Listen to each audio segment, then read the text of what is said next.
Jill, often when I speak to educators in the early years about starting a curriculum with an interest of the children, they express some fear about not being able to do that because they have all these other curriculum demands and they've got their literacy blocks and their numeracy blocks, and they can't imagine how it's possible. Even if they like the idea, they don't feel that it's possible to actually achieve, and they worry that, well, if I follow children's interests, I'll have 25 different interests going at the same time and I wouldn't be able to cope with that. So can you explain a bit how you have dealt with those similar sorts of fears among educators in your experience?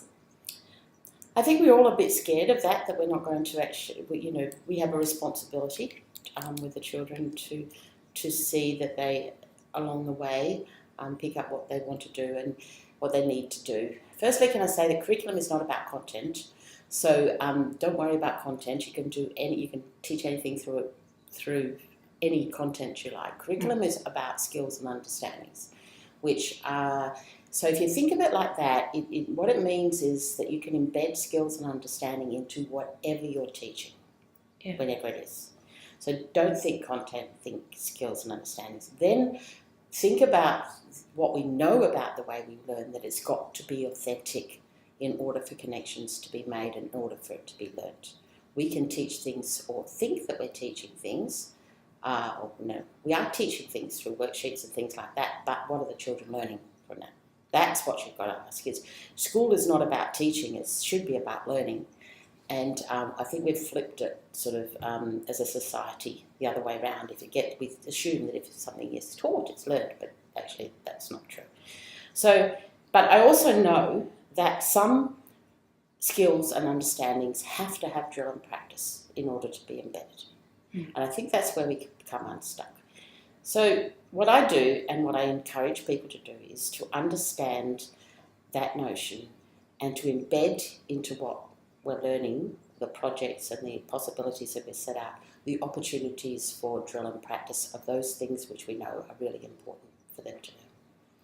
So, for example, if you've got 4-year-olds and you want them to learn their name, you embed how to write their name. Okay, so you embed into the practice the opportunity over and over and over again for them to write their name.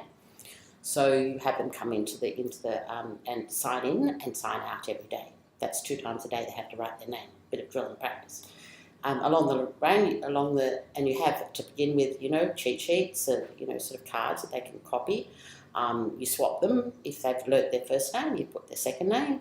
You change it around. You insist, and these are things which people know, but they don't perhaps recognise as being those opportunities to learn those things.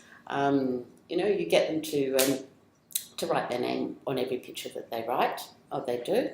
And that's some more drill and practice. So in a day, a child might write their name a dozen times. Yeah. Okay. So you do things like that. Then you give opportunities. You have ideas that they have to be able to write a sentence. If they write a sentence, please don't knock down my building. They've written a sentence. They've ticked a box. It doesn't have to be on a sheet of paper that's a worksheet paper. So I think people first have to recognise and value those opportunities where they've got to embed drill and practice into what they're doing.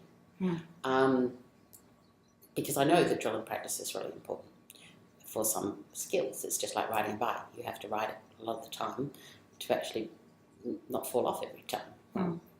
It's the same with you seek out and find things which are not the old longhand sort of way of learning things. This is going to be a bit weird probably for Libby, but there's an iPad app called Introduction to Letters, which children can do independently and learn their letter sound associations and their blends in 6 weeks. Now, why would you spend a whole year doing a letter a week when if a child's away they don't get it, it doesn't. If you can do it in 6 weeks. And they already know the letter or the blend, yeah. and then they've got to sit through it. Exactly. So why would you do that? And the thing is that why I advocate that as a way of gives lots of drill and practice, which you can't get because that particular skill you have to have a voice to go with the association with the letter. Mm.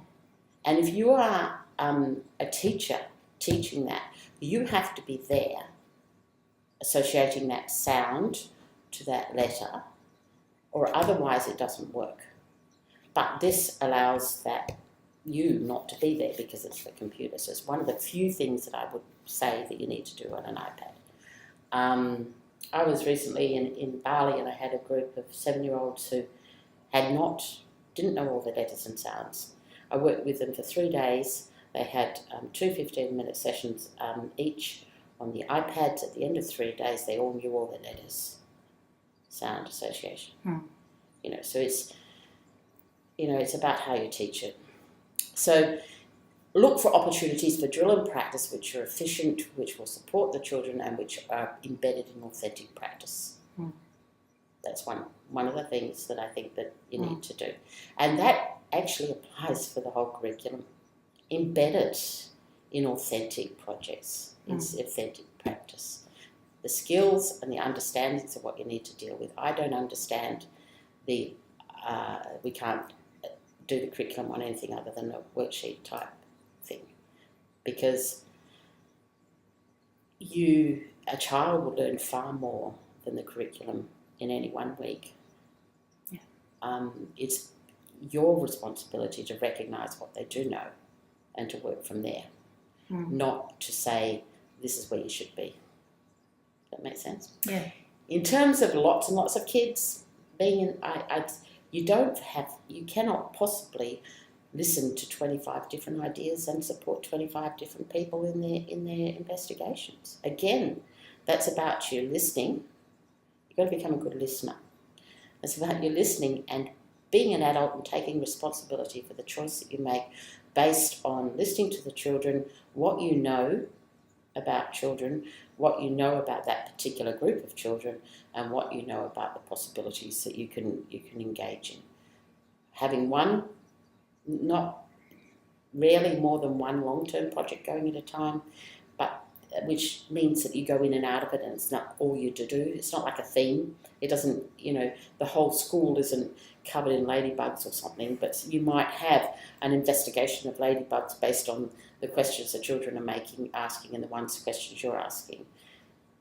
That, and then making sure that the materials that you put out in your environment will support the children in their individual investigations, aside from that one overall investigation. And you might have occasionally, 2-day, 1 day, 1 week diversions into another investigation that you all do, but you haven't got enough time, you haven't got enough energy, you haven't got enough headspace, and you haven't got enough knowledge to support 25 children's investigations at once. Yeah.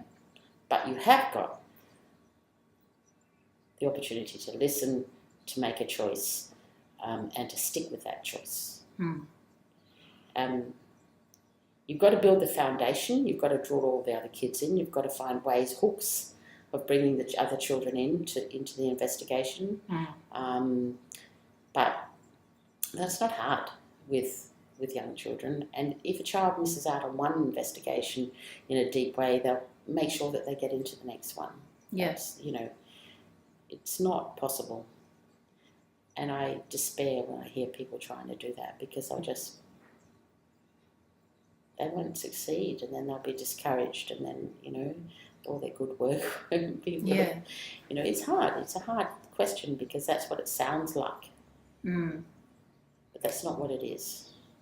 And do you find too that roughly children growing up in the same community who are the same age, with parents in a similar socioeconomic sort of background, will have similar interests?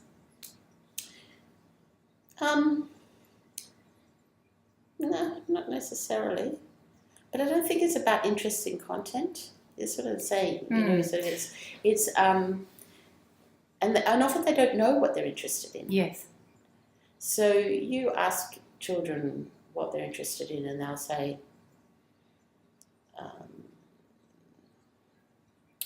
trucks.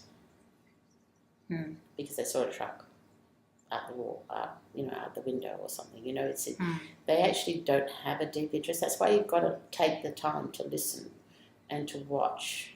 And if you're engaged in one investigation, you see something which you think might be a really rich opportunity, then make a note of it.